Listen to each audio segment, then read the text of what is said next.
श्री राधे राधे। भक्तों, महापुरुषों की दृष्टि और सामान्य पुरुषों की दृष्टि में बहुत अंतर होता है। सामान्य व्यक्ति वो चीज देखते हैं जो उनके आंखों के सामने दिखलाई पड़ रही है, किंतु महापुरुष अर्थात उच्च कोटि के भगवत भक्त जो हमें नहीं दिखलाई पड़ता, सामान्य जनों को वो उनको दिखलाई पड़ता है। वो अंदर की चीजें देख लेते हैं, आध्यात्मिक शक्ति का दर्शन उनको हो जाता है। उनकी दृष्टि में बहुत अद्भुत शक्ति होती है। यथा सुअंजन अंजदृग साधक सिद्ध सुजान, जैसे बतलाया गया ना, सुअंजन को आंखों में आंच करके साधक सिद्ध हो जाता है, सुजान हो जाता है। ऐसे भगवान के प्रेम का अंजन उनकी आंखों में लगा रहता है और वो सुजान होते हैं, अर्थात उनको ज्ञान की दृष्टि प्राप्त होती है। आप चरित्र श्रवण कर रहे थे साईं साहब का, जिनको कोकिल साईं भी कहा जाता था, और जब तक वो उड़िया बाबा के संपर्क में नहीं आए थे तब तक लोग उनको बाबल साईं कहते थे और घर में उनको गेही राम जी कहा जाता था। उनका आंतरिक भाव का दर्शन, प्रेम की छवि, वास्तविक जो महापुरुषत्व था वो सब उड़िया बाबा ने देखा। उन्होंने कहा कि ये हम सब लोगों में सबसे ज्यादा बड़े हैं। अर्थात उन्होंने उस समय वृंदावन के संतों में सबसे बड़ा बन को बता दिया था उड़िया बाबा ने, और कहा साईं साहब। साईं साहब नाम रख दिया उड़िया बाबा ने। और जब साईं साहब सिंध में थे, सिंधी संत तो थे ही, मैंने कल आपको बताया था, तो जब यहाँ नहीं आए थे तो सिंध में रहते थे। उस समय भारत का बंटवारा नहीं हुआ था, सिंध भी भारत में ही था। तो जब सिंध में रह रहे थे उस समय एक स्वामी टहल्याराम जी थे, बहुत उच्च कोटि के महापुरुष थे, लेकिन फिर भी उनके अंदर दीनता बहुत थी। तो उन्होंने एक दिन साईं साहब से प्रार्थना किया, टहल्याराम जी ने प्रार्थना किया कि हमें प्रेम रस का आस्वादन कराओ। साईं साहब ने कहा, भक्तों वास्तव में टहल्याराम जी जानते थे कि साईं साहब करा सकते हैं भगवत प्रेम रस का आस्वादन, इसलिए उन्होंने साईं साहब से प्रार्थना किया था कि हमें प्रेम रस का आस्वादन कराओ।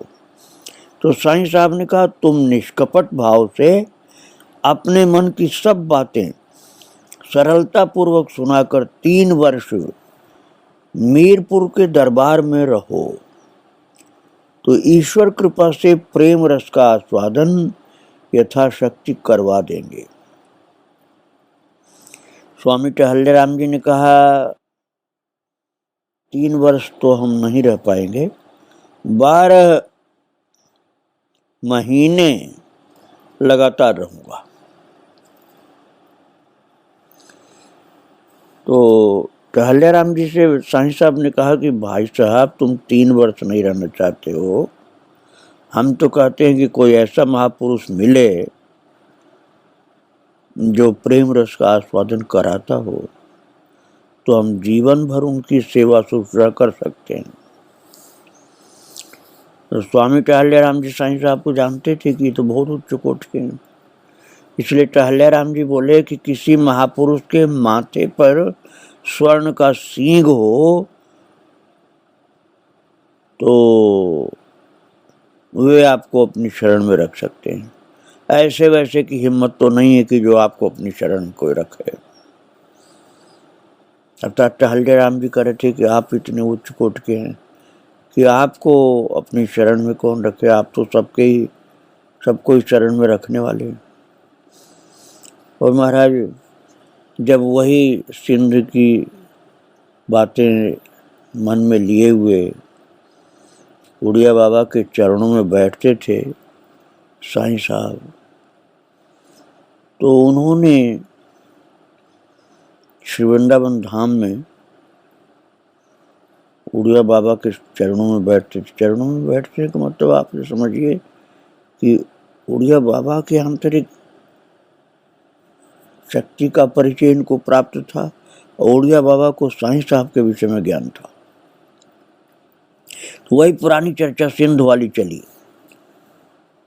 तो साईं साहब ने कहा कि इन महापुरुष के माथे पर सोने का सींग है। इन महापुरुष अर्थात उड़िया बाबा, उन्होंने अपने सत्संगियों से कहा, उड़िया बाबा से नहीं कहा, अपने सत्संगियों से कहा साईं साहब ने उड़िया बाबा के विषय में कि इन महापुरुष के माथे पर सोने का सींग है। साईं साहब कहा करते थे कि उड़िया बाबा जी के दर्शन सत्संग से हमें अपने स्वामी श्री आत्माराम साहब का दर्शन प्राप्त होता है और स्वामी अखंडानंद जी के मिलने से संत सद्गुरु श्री अविनाश चंद्र जी का रसास्वादन होता है। इसका मतलब ये हुआ भक्तों की अखंडानंद जी भी बहुत महान पुरुष थे और उड़िया बाबा भी बहुत उच्च कोटि के महापुरुष थे और साईं साहब ऐसे अद्भुत महापुरुष थे जो इन लोगों के, इन दोनों के, उड़िया बाबा के और अखंडानंद के तत्व को अच्छी तरह से समझते थे। इसलिए ये बात कही थी कि हमें उड़िया बाबा के दर्शन से आत्माराम साहब का दर्शन होता है और अखंडानंद जी के दर्शन से अविनाश चंद्र जी का दर्शन होता है। श्री उड़िया बाबा जी महाराज भी अपने आश्रम में साईं साहब को आया देखकर बड़े ही प्रसन्न और प्रफुल्लित हो जाते थे। कभी कभी तो उड़िया बाबा उठकर खड़े होकर आलिंगन करते थे उनको और झट अपने सब कार्यों को छोड़कर उनके साथ अपनी कुटिया या कथा मंडप की चौकी पर बैठ जाते थे। और यद्यपि उड़िया बाबा अपने बराबर उनको रखना चाहते थे, लेकिन इतने विनम्र थे वो कि वो चरण में बैठते थे। मैं आपको पहले सुना चुका हूँ हरि बाबा के चरित्र में भक्तों कि कुछ लोगों की इच्छा अनुसार हरि बाबा एक बार चरणों में बैठना चाहे तो उड़िया बाबा बहुत भयंकर रूप से दुखी होकर के नाराज से हो गए। बोले ये किसने किया है कि हरि बाबा मेरे चरण में बैठे? ऐसा संभव नहीं है, किसी तरह संभव नहीं। उन्होंने पकड़ करके उनको अपने बराबर ही बैठाया। तो जिन लोगों की बुद्धि कुछ दोषित थी वो लोग फिर तब खूब पश्चाताप किए कि हमसे गलती हुई, उड़िया बाबा को कष्ट हुआ जो हरि बाबा को हम नीचे बैठाना चाहे। वास्तव में हरि बाबा की इस महिमा को उड़िया बाबा ही जानते थे और लोग बहुत कम जान पाए। इसलिए उड़िया बाबा सदा हरि बाबा को अपने बगल में बैठाते थे, अपने बराबर में बैठाते थे। और साईं साहब भी उड़िया बाबा की महिमा को जानते थे, इसलिए उड़िया बाबा के चरण में साईं साहब बैठकर उनका चरण धीरे धीरे दबाने लगे। तो गले लगाया था उड़िया बाबा ने उनको, समझते थे कि महान पुरुष हैं, फिर भी उनके भाव को देखकर प्रेम विभोर हो जाते थे। कथा सत्संग होती थी, सत्संग होता था तो दोनों ही परस्पर एक दूसरे के दर्शन व मिलन से हर्षित हो जाते थे। अब इसमें छोटा बड़ा हम किसको कहें? उड़िया बाबा और साईं साहब। उड़िया बाबा एक सन्यासी थे, साईं साहब गृहस्थी जैसे वेश पहनते थे, कपड़ा गृहस्थी जैसा पहनते थे, लेकिन महाराज दोनों ही अद्भुत थे और एक दूसरे को समझते थे। दोनों ही परस्पर एक दूसरे के दर्शन व मिलन से इतने हर्षित होते थे कि देखने वाले भी भाव विमुग्ध हो जाते थे। बाहर से तो महाराज श्री कोई विशेष आदर नहीं करते थे, परंतु उनकी प्रेममयी दृष्टि से मालूम पड़ता था कि साईं साहब का दर्शन करके उड़िया बाबा भाव विभोर अगाध आनंद का अनुभव कर रहे हैं। उन दोनों के इस प्रेम पूर्ण मिलन का सुख अवर्णनीय, वर्णनातीत है। महाराज जी का अर्थात उड़िया बाबा का स्नेह जितना साईं साहब से था, उतना ही वात्सल्य प्रेम था मैया में, जो साईं साहब की सेवा में थी। बड़भागिनी माता और अद्भुत थी माता, असाधारण थी वो माता। उस माता के लिए उड़िया बाबा के मन में वात्सल्य प्रेम था। महाराज जी का स्नेह अर्थात उड़िया बाबा का स्नेह साईं साहब से जितना था, उतना ही वात्सल्य प्रेम था मैया में। वे मैया को अपनी माँ से भी अधिक मानते थे और उनके वात्सल्य को, अब तो आपको आश्चर्य होगा, इसी तरह से माता का भी वात्सल्य प्रेम था। इसलिए उनके वात्सल्य प्रेम को देख करके आनंदित होते थे। मैया भी जैसे अपने एकलौते बच्चे की सार संभार माँ करती है, उससे भी कोटि गुना अधिक महाराज श्री के सुख साधन का ध्यान रखती थी। उड़िया बाबा के प्रति भी, साईं साहब के प्रति भी माँ के मन में वात्सल्य भाव था। साईं साहब के निकुंज प्रवेश होने के बाद मैया अत्यंत विरह कातर हो गई थी। खाना पीना सब छोड़ दिया था, दिन रात साईं के चिंतन में ही डूबी रहती थी। मैया के विरह व्याकुल दशा को शांत करने के लिए महाराज श्री उड़िया बाबा दूसरे तीसरे दिन साईं के घर जाकर सत्संग करते थे, जबकि उस समय साईं साहब का शरीर नहीं था, केवल वो माता ही थी जिसको उड़िया बाबा मैया कहते थे। साईं की प्रेम की बातें, उनके गुणों का बखान, वो साईं साहब के वचनों का भाव समझाते थे उड़िया बाबा और मैया को आश्वासन देते थे। 2-2, 2.5 घंटे सत्संग होता था उड़िया बाबा का। इससे मैया का मन कुछ शांति का भी अनुभव करता था। इसलिए माँ प्रसन्न हो जाती थी जब उड़िया बाबा पहुंचते थे उनके घर। महाराज श्री अपने आश्रम से अपने सेवकों के हाथों भोजन भेजते थे। उस मैया के लिए महाराज श्री अर्थात उड़िया बाबा स्वयं भोजन भेजते थे अपने आश्रम से, और मैया महाराज जी की आज्ञा मानकर 1 या आधी रोटी खा लेती थी। इस तरह मैया को प्रसन्न करने के लिए महाराज श्री महीना 1.5 महीना, लगभग 1.5 महीने तक लगातार जाते रहे, जिससे वो संभल जाए, कहीं शरीर न छोड़ दें। एक दिन मैया ने प्रार्थना की कि साईं साहब ने एक ग्रंथ लिखा है जिसको गुप्त रखा है, खोलने को बिल्कुल मना कर दिया था, तो फिर हमें क्या करना चाहिए। महाराज जी ने कहा कि भक्तजन हमेशा अपने को छिपाते हैं, और साईं साहब एक उच्च कोटि के भक्त थे, इसलिए अपने को छिपाते थे। साईं साहब तो अत्यंत गुप्त भाव से रहना चाहते थे। अब हम उनको गुप्त रहने नहीं देंगे, हम उस ग्रंथ को खोलेंगे। यूं कह करके अपने आश्रम को गए और स्वामी अखंडानंद जी को आज्ञा दी कि तुम जाकर उस ग्रंथ को खोलो।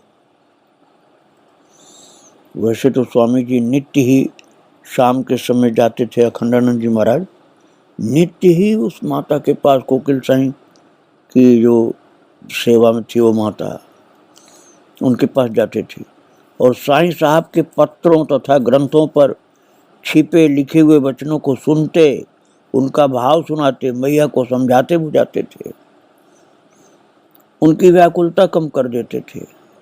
अखंडानंद जी रोजाना जाते थे, उड़िया बाबा भी जाते थे।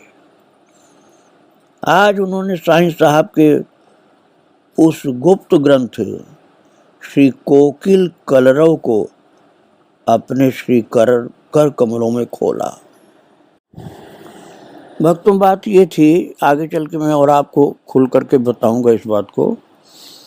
ये महान संत श्री साईं साहब जो थे, कोकिल साईं, ये वन में रहने वाली सीता माता, जब अयोध्या से उनको वन में भेज दिया गया था अकेले, उस समय वन में रहने वाली जानकी जी के कष्ट को, राम विरह को और उनके मन की भाव की दशाओं को महाराज आप जल्दी समझ भी नहीं पाएंगे। अद्भुत बात है। कोयल बन करके, अर्थात कोकिल बन करके सुनते थे वन में। जानकी माता ने जो भी कुछ राम जी के लिए कहा है, सोचा है, सब कोयल बन करके वो साईं साहब सुनते थे और उसको फिर राम जी को सुनाते थे, उस भाव की बातों को। और उसी पवित्र ग्रंथ को कोकिल कलरव ये नाम दिया था। और कोकिल कलरव ग्रंथ को, जो कि श्री राम जी और सीता जी के लिए कोकिल साईं ने लिखा था, साईं साहब ने जानकी माँ को भी सुनाया था, राम जी को भी सुनाया था, और प्रत्यक्ष ये लोग सुने थे।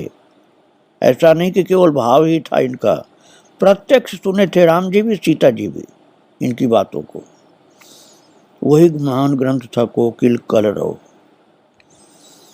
उसको उड़िया बाबा की आज्ञा अनुसार अखंडानंद जी महाराज ने अपने कर कमल से खोला और उस ग्रंथ के खुलते ही सत्संगियों में आनंद की धूम मच गई। मैया का चित्त भी अत्यंत प्रसन्न हो गया, क्योंकि उन्होंने मना कर रखा था साईं साहब ने कि इस ग्रंथ को कोई खोलेगा नहीं, किंतु वो ग्रंथ संस्कृत में था। महाराज, अब आप समझिए कि साईं साहब को संस्कृत का भी कितना ज्ञान था कि उन्होंने पूरा ग्रंथ संस्कृत में ही लिखा था, कोकिल कलरव। और महाराज श्री उड़िया बाबा को मालूम हुआ तो उन्होंने अखंडानंद जी को आज्ञा दी कि तुम इसका अनुवाद करो, जैसे भी मैया का मन प्रसन्न हो, वो अपने जीवन को धारण कर सके, वो कार्य करो। अब आप सोचिए कि वो माँ कितनी महान भाग्यशालिनी थी कि जिनकी चिंता स्वयं उड़िया बाबा कर रहे थे और अखंडानंद जी महाराज कर रहे थे। और उड़िया बाबा ने अखंडानंद जी को आदेश किया कि जो साईं साहब का लिखा हुआ संस्कृत में ग्रंथ है कोकिल कलरव, उसको तुम हिंदी में अनुवाद करो, और जैसा भी जैसे मैया का मन प्रसन्न हो, वो अपने जीवन को धारण कर सके। अखंडानंद जी से उड़िया बाबा ने कहा वो कार्य करो तुम। और श्री स्वामी अखंडानंद जी ने उस महान पवित्र कोकिल कलरव ग्रंथ का अनुवाद किया। उस ग्रंथ में श्री अवध युगल सरकार का परस्पर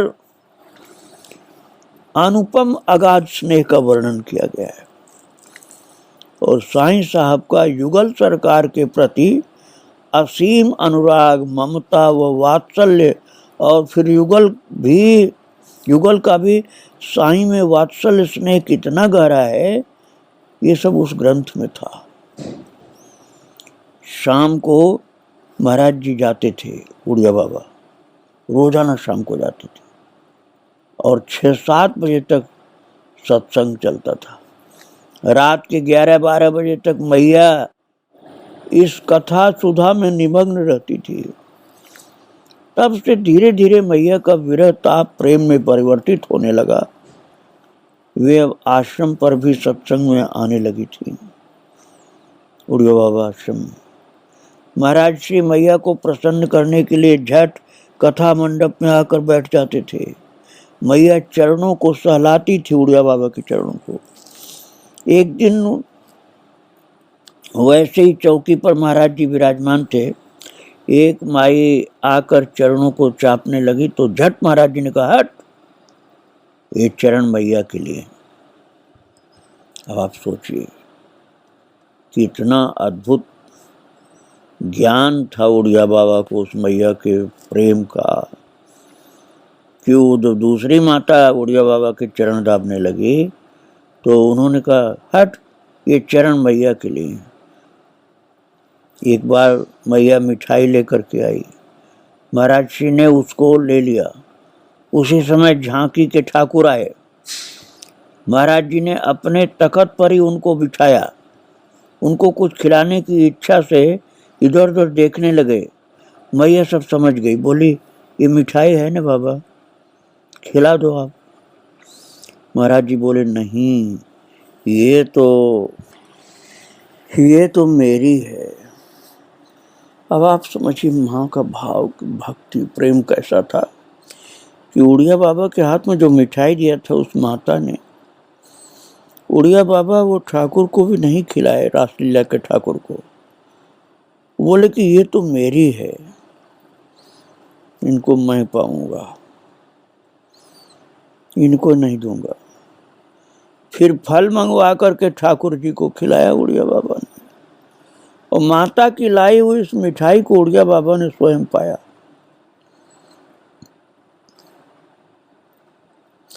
ऐसी अद्भुत भक्ति थी माता की। वो इतनी भाग्यशालिनी थी कि उसने कोकिल साईं की सेवा की, उड़िया बाबा की सेवा की, अखंडानंद जी महाराज की सेवा किया उस माता ने। और उड़िया बाबा की प्रेरणा से महाराज स्वामी अखंडानंद जी महाराज ने कोकिल साईं के विषय में लिखा। उनके संस्कृत के ग्रंथ को, कोकिल कलरव को पढ़ा था।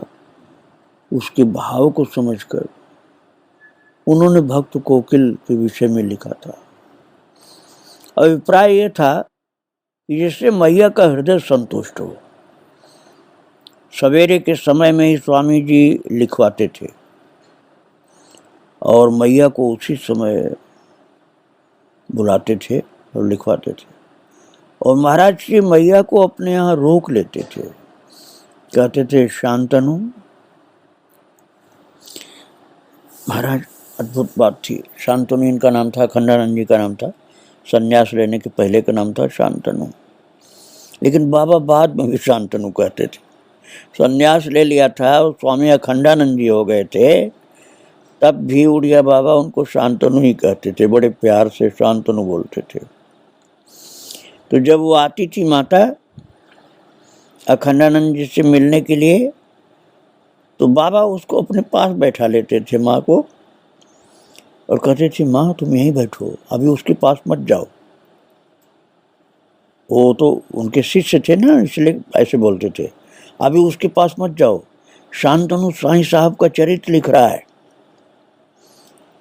उस माता को कहते थे, जिसके विरह दुख को दूर करने के लिए ग्रंथ लिखवा रहे थे उड़िया बाबा, उस माता को कहते थे, शांतनु साईं साहब का चरित्र लिख रहा है, अभी तुम उसके पास मत जाओ, तुम जाओगी तो लिखना बंद कर देगा, इसलिए तुम यहीं बैठी रहो, उसको लिखने दो।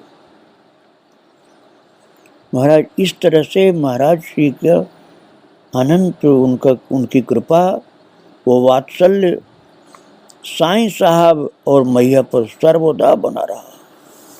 जब तक उड़िया बाबा जीवित रहे, उड़िया बाबा का वात्सल्य माता के लिए भी था और साईं साहब के लिए भी था।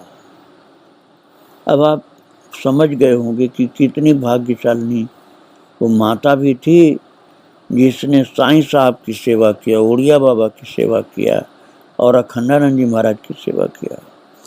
और कैसे अद्भुत महान भक्त थे साईं साहब, कोकिल साईं, जिनके विषय में उड़िया बाबा लिखवाते थे अखंडानंद जी को बोल करके, शांतनु तुम साईं साहब का चरित्र लिखो, खुद आदेश करके लिखवाते थे। और अब मैं यदि ये कहूँ कि प्रभु की कृपा हम लोगों के ऊपर, जो हम उनके चरित्र को श्रवण करने जा रहे हैं और मनन करने जा रहे हैं, तो इसमें कोई अतिशयोक्ति नहीं है। ऐसे अद्भुत महापुरुष के चरित्र को श्रवण करना, मनन करना, कथन करना प्रभु की कृपा से हम लोगों का सौभाग्य है। और उनकी कृपा का इस प्रकार से हम अनुभव करें तो एक महान संत के महान चरित्र का लाभ प्राप्त होगा। आगे हम आपको फिर सुनाएंगे। आज उनके चरणों में प्रणाम करके यहीं वाणी को विराम दे रहा हूँ। श्री राधे राधे, जय श्री राधे राधे।